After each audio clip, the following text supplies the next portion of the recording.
How to view TikTok analytics. Hey everyone, welcome back to the channel. If you are new here, don't forget to hit the subscribe button and turn on the notification bell to not miss any updates.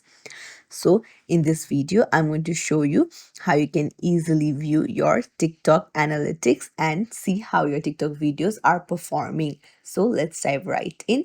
Open up a TikTok app and then you need to go to your profile in the bottom right corner and then go to the three lines in the top right. There you'll find TikTok Studio. Just tap on it, and here you can see your post views, your followers, growth, profile visits, and more. So use this data to understand what content performs best and grow your account faster.